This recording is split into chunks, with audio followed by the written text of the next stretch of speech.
ಹೊನ್ನಾವರದ Marthoma central school ಸಭಾಭವನದಲ್ಲಿ Bharat scouts and ಗೈಡ್ಸ್ನ ಕಾರವಾರ ಜಿಲ್ಲಾ ಸಂಸ್ಥೆ ವತಿಯಿಂದ ದಳ ನೋಂದಣಿ ಹಾಗೂ ವಾರ್ಷಿಕ ಸಮಾವೇಶ ಹಮ್ಮಿಕೊಳ್ಳಲಾಗಿತ್ತು. ಕಾರ್ಯಕ್ರಮ ಉದ್ಘಾಟಿಸಿ ಪ್ರಾಥಮಿಕ ಶಾಲಾ ಶಿಕ್ಷಕರ ಸಂಘದ ಅಧ್ಯಕ್ಷರಾದ ಎಂಜಿ ನಾಯ್ಕ್ ಮಾತನಾಡಿ, ಸ್ಕೌಟ್ ಅಂಡ್ ಗೈಡ್ಸ್ ಶಿಸ್ತು, ಸಹಾಯ, ಸಹಕಾರ, ಸ್ವಾವಲಂಬನೆ ಕಲಿಸುವ ಉತ್ತಮ ಸಂಸ್ಥೆ ಎಂದು ಹೇಳಿದರು.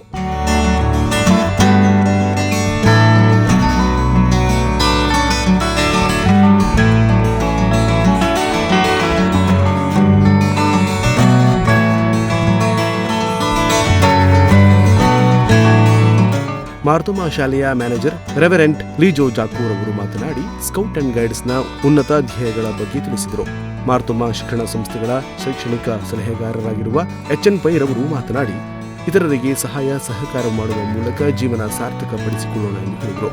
ಜಿಲ್ಲಾ ಮುಖ್ಯ ಆಯುಕ್ತರಾಗಿರುವ doctor GG ಸಭಾಹಿತ್ರವರು ಹಿತನುಡಿಗಳನ್ನಾಡಿದರು. SOC Bharati Dias ವಾರ್ಷಿಕ ಕಾರ್ಯಕ್ರಮಗಳ ಬಗ್ಗೆ ತಿಳಿಸಿದರು.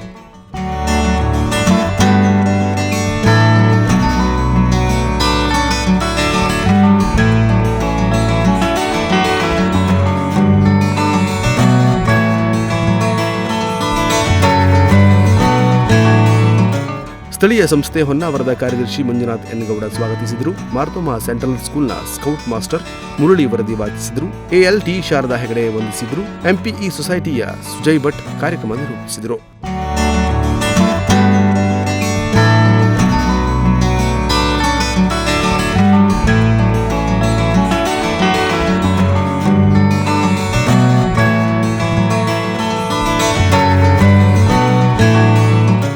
ಈ ವೇಳೆ ಕಾರ್ಯಕ್ರಮದಲ್ಲಿ ಆರ್ಟಿ ಹೆಬ್ಬಾರ್, ಜಿಆರ್ ಮಡಿವಾಳ್, ಬಿಡಿ ಫರ್ನಾಂಡಿಸ್, ಸ್ಕೌಟ್ ಅಂಡ್ ಗೈಡ್ ಶಿಕ್ಷಕ ಶಿಕ್ಷಕಿಯರು ಹಾಗೂ ಮಾರ್ತೋಮಾ ಸಂಸ್ಥೆಯ ಆಡಳಿತ ಸಿಬ್ಬಂದಿ ಉಪಸ್ಥಿತರಿದ್ದರು. Nudisiri news desk Honnavar.